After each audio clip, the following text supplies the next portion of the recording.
하나님께서 주시는 말씀 로마서 10장 13절에서 15절까지의 말씀입니다. 신약성경 252쪽쯤에 있습니다. 로마서 10장 13절에서 15절까지 말씀, 길지 않은 말씀이니까 우리 한 목소리로 같이 봉독해 보도록 하겠습니다. 누구든지 주의 이름을 부르는 자는 구원을 받으리라. 그런즉 그들이 믿지 아니하는 이를 어찌 부르리요? 듣지도 못한 이를 어찌 믿으리요? 전파하는 자가 없이 어찌 들으리요? 보내심을 받지 아니하였으면 어찌 전파하리요? 기록된 바 아름답도다. 좋은 소식을 전하는 자들의 발이여 함과 같으니라. 아멘. 할렐루야. 오늘도 말씀 가운데 은혜 받기를 원하시고 이 자리에 함께 하시는 모든 성도님들께 주님의 크신 사랑과 은혜가 가득하시기를 축원합니다. 사랑하는 우리 성도님들은 다 구원을 받으셨지요? 네, 구원을 다 받으셨다고 확신을 하십니다. 대부분 우리는 복음을 듣고서 구원을 받습니다. 그런데 이 복음을 내가 스스로 깨달으신 분이 있으실까요? 아마도 누군가는 이 복음을 전해준 사람이 있었을 것입니다. 우리의 구원의 은혜, 어떻게 우리에게 전해졌는가? 그것은 우리가 구원의 은혜는 그 은혜를 전해준 사람이 있었기 때문입니다. 복음을 전하는 자가 있었기 때문에 우리는 그 구원의 은혜를 알 수가 있었던 것이죠. 나에게 복음을 전한 사람이 있습니까? 생각나십니까? 누가 나에게 복음을 전해 주었는지 한번 떠올려 보십시오. 오래전 일이 될 수도 있고 얼마 되지 않은 일이 될 수도 있습니다. 그리고 예배가 끝나고 나면은 그 일들에 대해서 한번 이야기를 나눠보시는 것도 좋을 것 같습니다. 우리는 한 영혼을 전도하는 일이 결코 쉬운 일이 아니라는 것을 잘 압니다. 제가 한 예화를 말씀을 좀 드리려고 하는데요. 어떤 집사님이 시어머니를 전도하고 싶었어요. 그런데 시어머니가 이 며느리 말에 꿈쩍을 하지 않는 겁니다. 아무리 교회 가자고 해도 꿈쩍을 하지 않고 주일 아침이면 일요일이면 어김없이 교회 나가는 집을 비우는 이 며느리가 너무나 못마땅해서 집을 나서는 며느리에게 의례껏 잔소리를 하고는 했습니다. 며느리는 그럴 때마다 하나님께 기도하면서 찬송가 342장을 부르면서 마음을 달래곤 했습니다. 찬송가 342장이 뭔지 다 아시죠? 제가 PPT에 적어놨는데 다 부를 거 아니고요. 제가 한번 읽어드릴게요. 너 시험을 당해 범죄치 말고 너 용기를 다해 곧 물리쳐라. 너 시험을 이겨 새 힘을 얻고 주 예수를 믿어 늘 승리하라. 우리 구주의 힘과 그의 위로를 빌라 주님 내 편에 서서 항상 도우시리. 아멘. 이 찬송을 늘 부르면서 마음의 위안을 삼고는 했습니다. 하루는 이 며느리 집에서 구역 예배를 드리게 되었습니다. 그런데 그날따라 시어머님이 외출을 하지 않는 거예요. 계속 집에만 있었습니다. 어쩔 수 없이 구역원 식구들이 왔고요. 구역 예배를 집에서 드리게 되었나라고 이야기를 했습니다. 예배를 드리고 나서 이 구역원들이 이 시어머니께 말을 합니다. 이제는 며느님 따라서 교회 좀 나오시지 하고 권유를 했어요. 그렇게 권면을 했는데 이 시어머니는 꿈쩍도 하지 않는 거예요. 며느님이 얼마나 기도로서 눈물로써 기도를 하는데 며느님 마음을 헤아리시고 한번 교회 한번 나와 보시죠 하고 또 권면을 했는데 의외의 대답을 합니다. 시어머니가 우리 며느리가 얼마나 내 흉을 보면서 노래를 부르는지 모른다고, 당신들 우리 며느리의 본성을 모른다고 이렇게 얘기를 하는 거예요. 그래서 무슨 흉을 보고 노래를 부르냐 이렇게 물어봤더니 아까 불렀던 찬송 있죠? 342장 이것을 그대로 읊어주는 겁니다.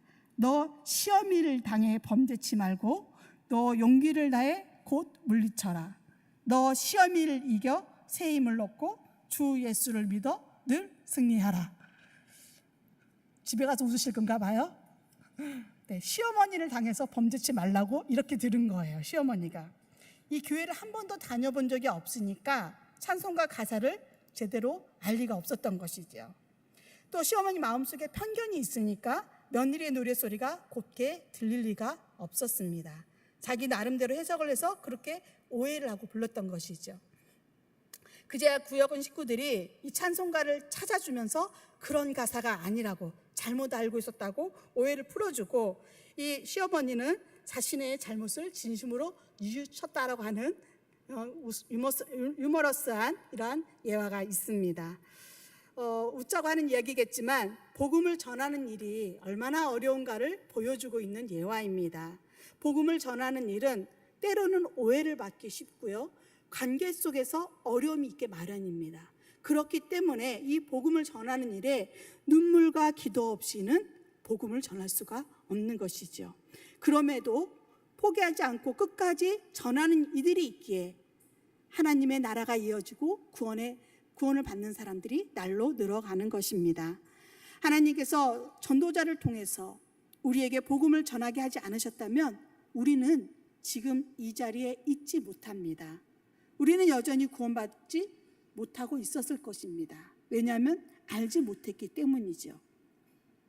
우리 중에는 구원의 감격이 크신 분도 있고 잔잔하게 구원의 감격을, 그 은혜를 누리신 분도 있을 것입니다. 그런데 우리가 이 구원을 받기 위해서 혹시 어떤 대가를 지불하신 적이 있으신지요? 우리가 무엇을 했기에 우리는 구원을 받을 수 있는 것입니까? 우리가 한 일은 아무것도 없습니다. 우리가 구원을 받기 위해 한 행위는 복음을 전해 들었고 그 들은 것을 마음으로 믿고 입으로 시인한 행위밖에 없습니다. 믿음으로 고백한 우리를 하나님께서는 성령으로 인쳐주시고 주님의 자녀로 삼아주셨고 하나님의 백성이 되게 하셨습니다. 그리고 우리를 교회되게 하셔서 함께 예배드리고 지금 이 자리에 있는 것이죠. 자, 우리가 구원은 믿음으로 오며 그 믿음은 복음을 들음으로 생긴다는 것을 이제 우리는 깨달아 알았습니다. 로마서 10장 10절의 말씀을 우리 같이 한번 봉독해 보도록 하겠습니다. PPT를 보시고, 사람이 마음으로 믿어 의에 이르고 입으로 시인하여 구원에 이르느니라. 아멘. 사도 바울은 구원에 관하여 사람이 마음으로 믿어 의에 이르고 입으로 시인하여 구원에 이른다, 이렇게 이야기하고 있습니다. 무엇을 믿습니까? 바로 복음입니다. 그럼 복음은 무엇일까요? 복음은 좋은 소식입니다. 그렇다면 어떤 소식이 좋은 소식입니까? 복음은 바로 예수 그리스도가 이 땅에 오신 것이고 우리를 위하여 십자가에 못 박혀 죽으신 것이고 죽은 사람 가운데 다시 살아나신 소식입니다. 이것이 좋은 소식입니다. 이것이 바로 복음입니다. 우리 13절의 말씀을 같이 한번 읽어보도록 하겠습니다. 13절의 말씀입니다. 누구든지 주의 이름을 부르는 자는 구원을 받으리라. 아멘. 다시 한번 읽어볼까요? 누구든지 주의 이름을 부르는 자는 구원을 받으리라. 아멘. 이 진리를 믿고 예수 그리스도의 이름을 부르는 사람은, 이 복음의 소식을 듣고 예수 그리스도의 이름을 부르는 사람은 구원을 받는 것이 복음입니다. 로마서 3장 23절에 이렇게 기록이 되어 있습니다. 같이 읽겠습니다. 모든 사람이 죄를 범하였음에 하나님의 영광에 이르지 못하더니. 아멘. 이 세상에 죄가 들어온 이후에 어느 한 사람도 예외 없이 모든 사람이 삶 속에 이미 죄가 존재하게 되었습니다. 사람이 하나님의 형상대로 지음을 받았고 하나님의 영광을 위해 살도록 창조되었는데 이 죄가 들어옴으로 말미암아 오히려 하나님과 단절된 삶을 살게 되었고 그 결과는 하나님의 심판이라는 것입니다. 하나님께서는 이 죄의 문제, 죄로 인한 사망의 문제, 세상의 저주의 문제, 모든 문제의 원인인 이 죄를 해결하시기 위해서 당신의 아들 예수 그리스도를 이 땅에 보내주신 것이죠. 주님은 우리의 모든 죄의 문제를 해결해 주셨습니다. 이 사실을 듣고 믿고 시인하는 우리에게 구원이 이루어졌습니다. 아멘이십니까? 네. 구원은 어떻게 이루어졌을까요? 그러면 구원은 어떻게 이루어졌습니까? 우리가 무엇을 노력한 것이 없다고 했지요. 이 구원이 이루어진 것은 오직 전적인 하나님의 사랑과 예수 그리스도의 은혜입니다. 전적으로 하나님께서 우리를 사랑하셔서 어떤 대가를 받으신 것이 아니라 값 없이 은혜를 베푸신 것입니다. 그것을 뭐라고 불러요? 선물이라고 하지요. 값 없이 받은 것. 그 은혜를 우리에게 하나님께서 베풀어 주셨습니다. 우리의 어떤 노력도 들어가지 않았고 오직 예수 그리스도의 값없이 주신 은혜로 우리는 이 구원을 받았습니다. 그렇기 때문에 우리의 노력이 1도 없기 때문에 이 구원에는 어떠한 차별도 있어서는 안 됩니다. 인종의 차별도, 성별의 차별도, 지위의 차별도, 부와 가난, 그리고 남녀노소에 있어서 어떤 차별도 적용되지 않습니다. 누구든지입니다. 누구든지. 그렇기 때문에 우리는 만나는 사람마다 차별 없이 구원의 은혜를 전해야 하는 것입니다. 우리 14절의 말씀, 로마서 10장 14절의 말씀도 같이 읽어보도록 하겠습니다. 그런즉 그들이 믿지 아니하는 일을 어찌 부르리요? 듣지도 못한 일을 어찌 믿으리요? 전파하는 자가 없이 어찌 들으리요? 아멘. 이제 바울은 거꾸로 질문을 합니다. 믿지 아니하는 일을 어찌 부를 수 있겠습니까? 듣지 못한 일을 어찌 믿으라고 하겠습니까? 그들이 어찌 믿겠습니까? 전파하는 자가 없이 어찌 들을 수 있습니까? 이렇게 거꾸로 질문을 해갑니다. 믿음 없이는 주님을 부를 수 없습니다. 믿음이 어떻게 생깁니까? 들어야지요. 들어야 그것을 믿든지 말든지. 들을 때에 그 믿음이 생깁니다. 듣기 위해서는 어떻게 합니까? 전하는 사람이 있어야 합니다. 우리는 누군가에게 들었고 예수 그리스도를 믿었고 그 이름을 불렀고 구원을 얻었습니다. 이제 우리도 누군가에게 전해야 합니다. 세 번째로 전도는 선택이 아니라 무엇입니까? 명령입니다. 구원의 은혜, 곧 복음의 소식은 전하는 이가 없으면 들을 수 없지요. 사도 바울은 이렇게 말합니다. 예수님을 믿지 않는 이는 예수님을 부를 수 없다고. 듣지 못하는 이는 믿을 수 없다고요. 전파하는 이가 없이 들을 수 없다고 말합니다. 물론 전했고 들었는데도 믿지 않는 이들이 있습니다. 그러나 그것은 믿지 않는 이들의 선택인 것이죠. 그 책임까지 우리에게 지워지는 것은 아닙니다. 그러나 주님은 그럼에도 우리가 전해야 할 사명이 있음을 말씀합니다. 우리 사도행전 1장 8절의 말씀을 같이 한번 봉독해 보도록 하겠습니다.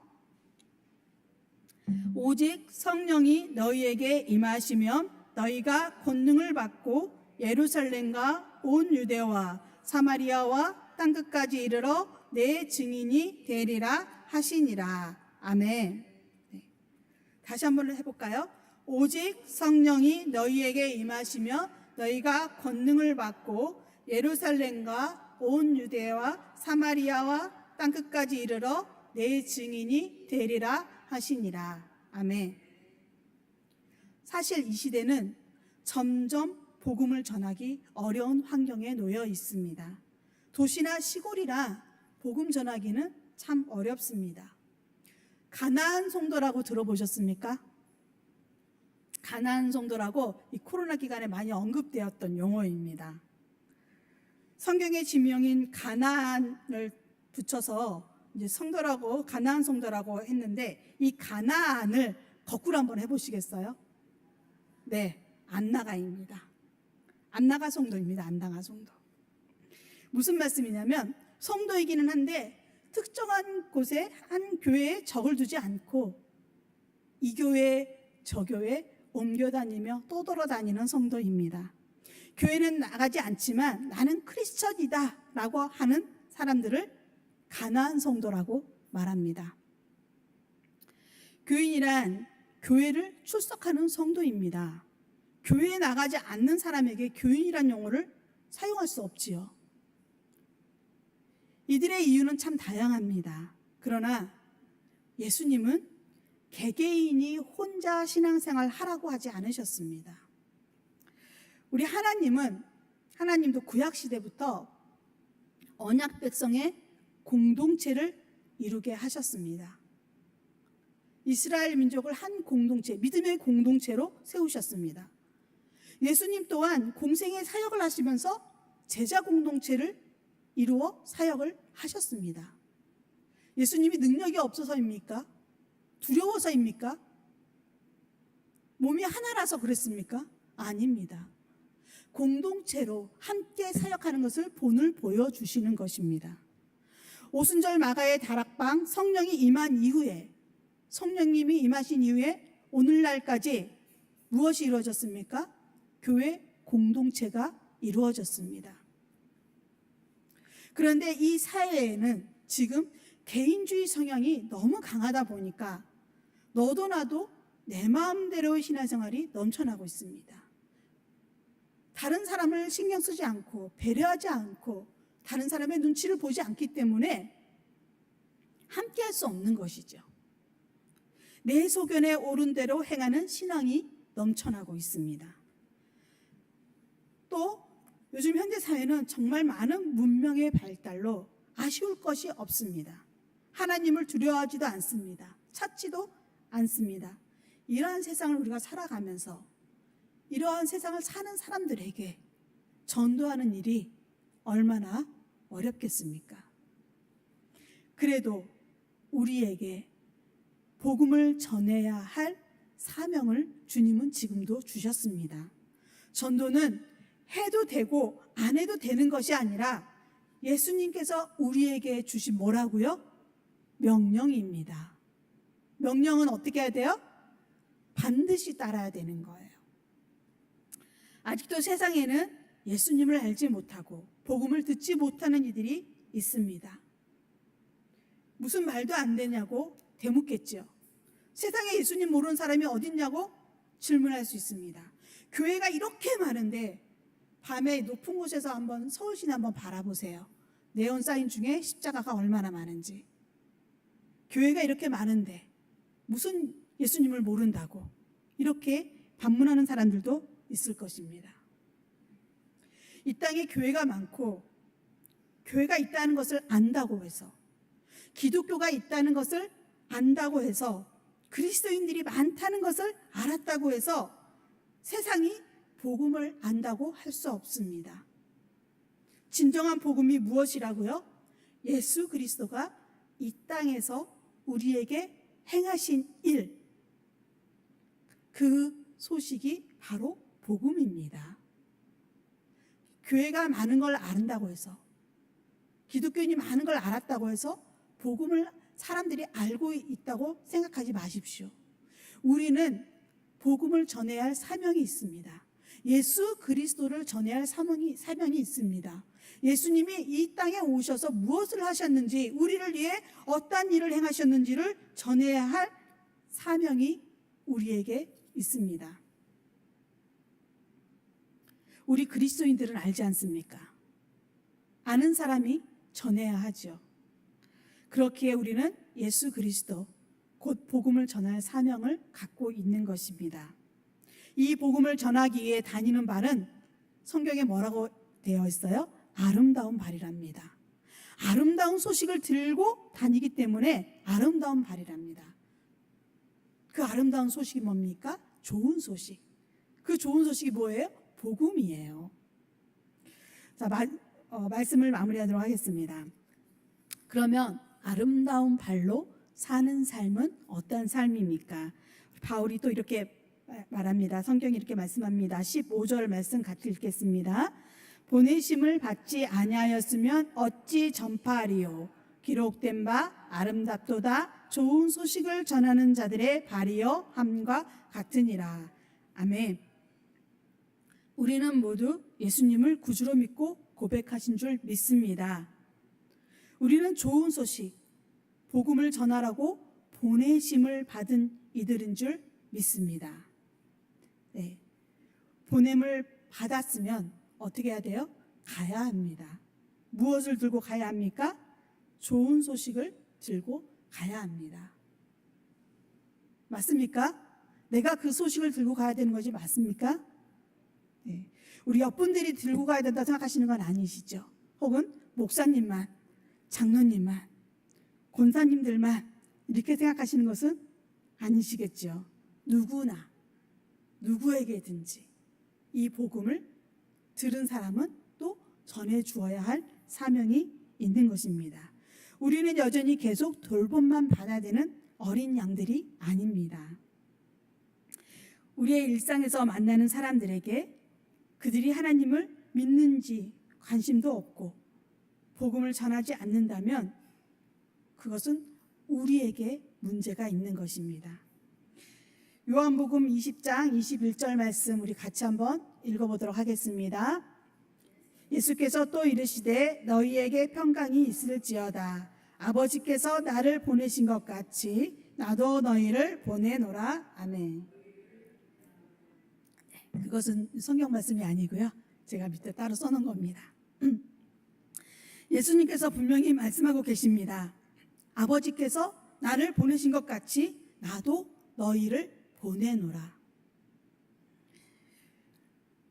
나도 너희를 보내노라 하시는 이 말씀은 우리를 좋은 소식을 전하는 자로 보내셨다라는 말씀입니다.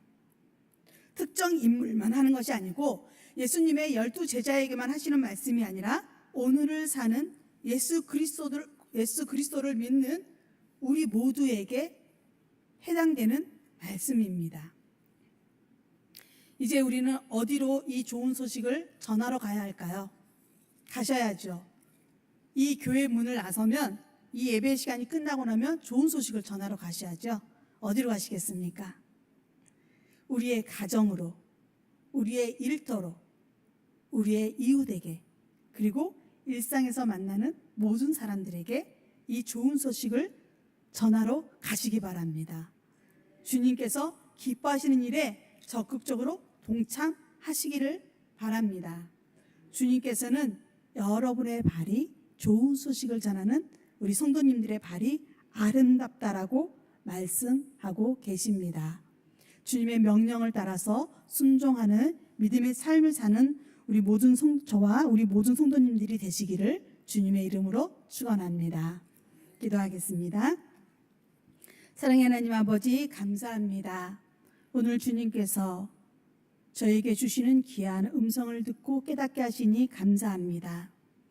저희도 누군가에게 복음을 듣고 예수님을 알았습니다.